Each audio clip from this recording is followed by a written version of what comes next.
Horror fans love a good scare, but sometimes the wildest chills come from the fan theories lurking behind the scenes. From secret connections to shared universes and hidden identities, here are 10 of the most popular and mind-bending conspiracy theories in horror movie lore. You have already lost. Number 10. Pennywise is from the Upside Down, It and Stranger Things.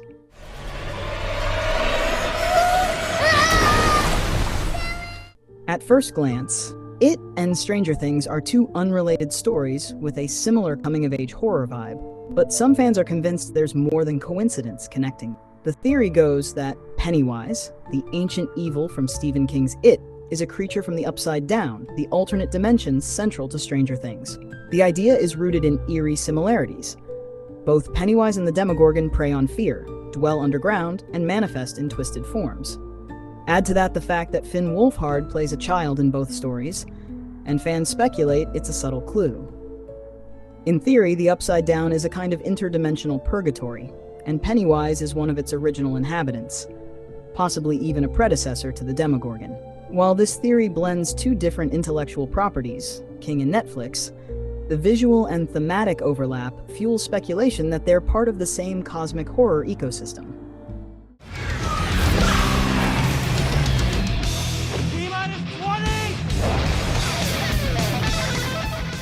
Number 9. The Babadook and Paimon are connected entities, the Babadook and Hereditary. Hail Paimon! Hail Paimon! This theory is less about plot and more about spiritual continuity. The Babadook and Hereditary are both psychological horror films focused on the devastation of family trauma, but some fans believe they go deeper. The theory claims the Babadook's titular monster and Hereditary's demon Paimon are manifestations of the same force, grief-fueled evil. The Babadook's power grows as the mother and son spiral deeper into their trauma.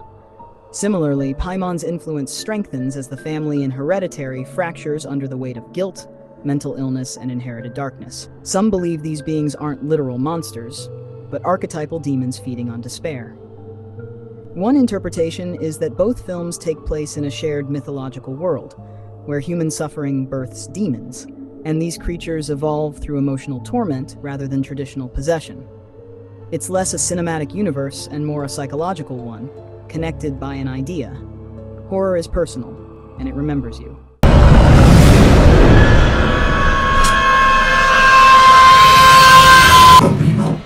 Number 8. Saw and Repo, the genetic opera, share a timeline.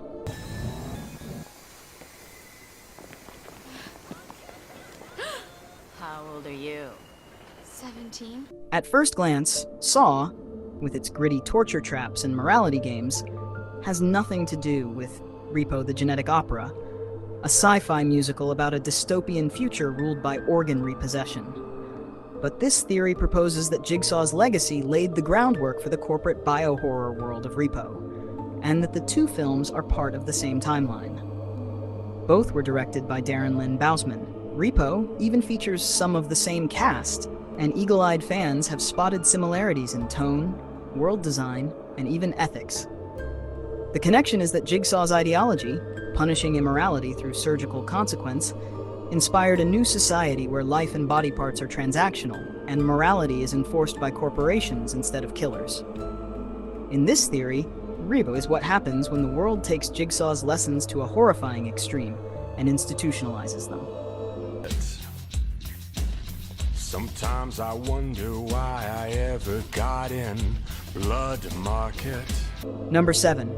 Freddy Krueger was always a dream demon.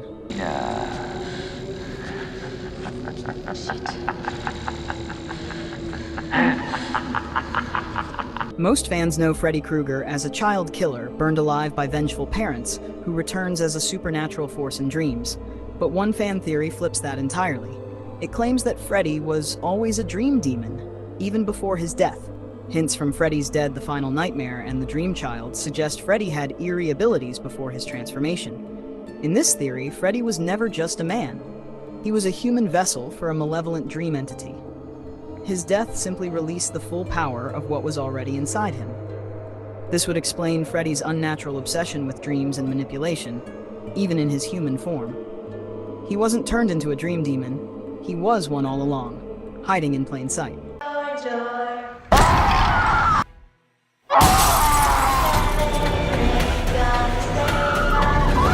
This is just a dream. He isn't real.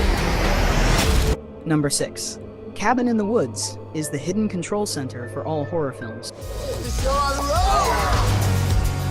Doesn't even show up on the GPS. It's unworthy of global positioning. That's the whole point. Joss Whedon's The Cabin in the Woods introduced a brilliant meta layer to horror, a behind-the-scenes organization staging horror events to appease ancient gods. But what if that wasn't just satire? Some fans argue that this facility is responsible for every horror trope and franchise, functioning as the puppet master behind every ghost, killer, and zombie outbreak. The organization's monsters include everything from giant spiders to masked killers to demonic children, almost identical to classic horror icons. The idea is that the cabin system isn't just global, it's multiversal, orchestrating scenarios across realities to satisfy cosmic bloodlust. Under this lens, Cabin in the Woods becomes a horror linchpin, the key to understanding how horror tropes recur, reboot, and persist. Jason Voorhees, a ritual killer created for the system. The Cenobites from Hellraiser, a rogue offering the gods no longer control. It's all staged and we're the audience. I want to see us punished.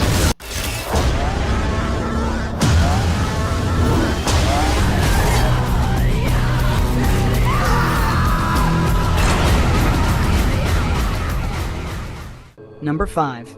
Michael Myers is possessed by Pazuzu, the exorcist in Halloween.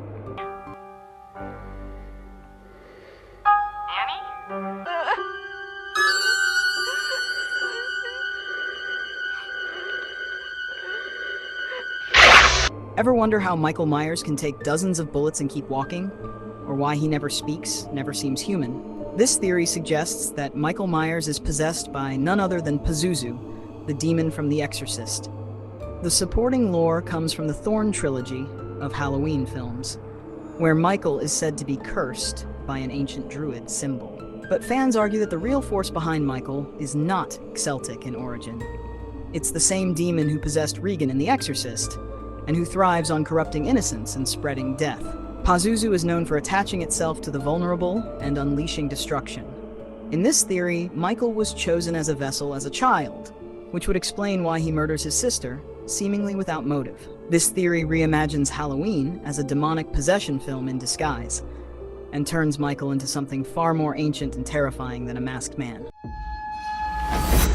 I believe we should begin. Number 4. Chucky and Annabelle are part of the same cursed universe. Annabelle?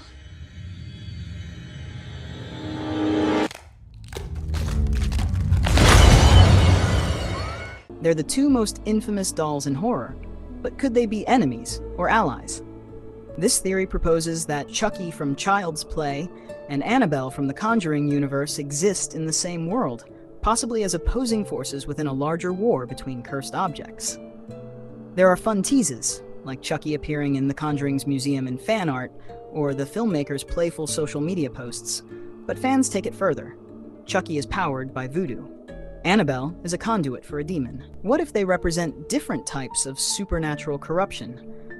One fueled by human malice, the other by infernal influence. Some go even deeper, theorizing that the Warren Museum is actually a battleground, a vault containing dozens of sentient cursed items that may one day rise against each other.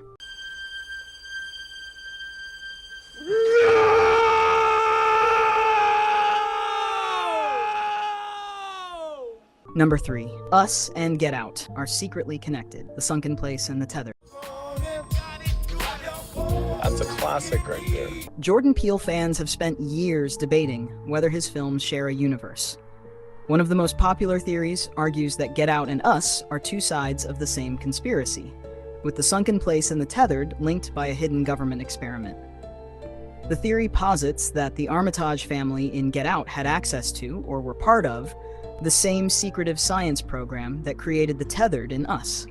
Both films deal with themes of identity theft, loss of agency, and bodily control, and both feature underground operations manipulating human consciousness.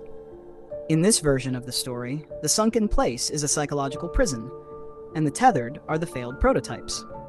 It repositions Peele's work as one interconnected mythos, a cautionary tale about control, class, and the horrors beneath the surface, literally and figuratively. What are you people? It's us. Number 2. Jason Voorhees is a deadite. Why have you disturbed our sleep? Awakened us from our ancient slumber. This fan theory exploded after Jason Goes to Hell included a literal cameo from the Necronomicon, the cursed book from Evil Dead.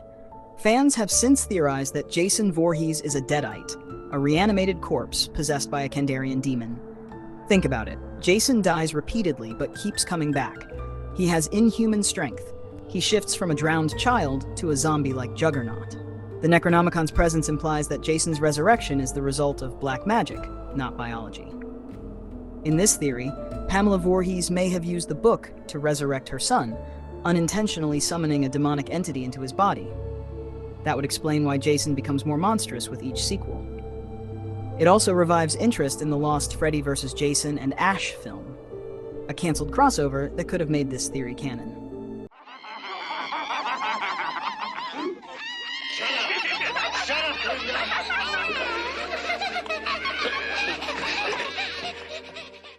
Number 1. All horror films exist in a shared multiverse. The ultimate theory, and the most popular among hardcore horror fans, is that every horror movie is connected through a shared multiverse, either spiritually, dimensionally, or literally.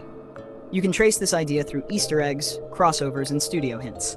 The Necronomicon in Jason Goes to Hell, the mention of Chucky in Bride of Chucky, meta-commentary in Scream, and the monster roster in Cabin in the Woods. The theory posits that each horror film is a separate dimension governed by its own rules, villains, and mythologies, but they're all part of the same multiversal horror ecosystem. This theory would mean Freddy, Jason, Pinhead, Valak, Samara, Art the Clown, and even Ghostface all coexist, not on one timeline, but on a massive web of realities. It's the horror version of the Marvel Cinematic Universe, only bloodier and more nihilistic. Might just please stop.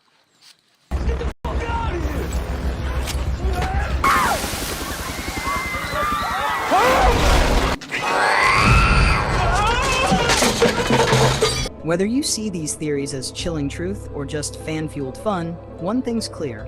Horror is never just what's on the surface. There's always something lurking deeper. Got a favorite theory of your own? Drop it in the comments and hit that subscribe button for more dark dives into the world of horror, only on Horror R Us.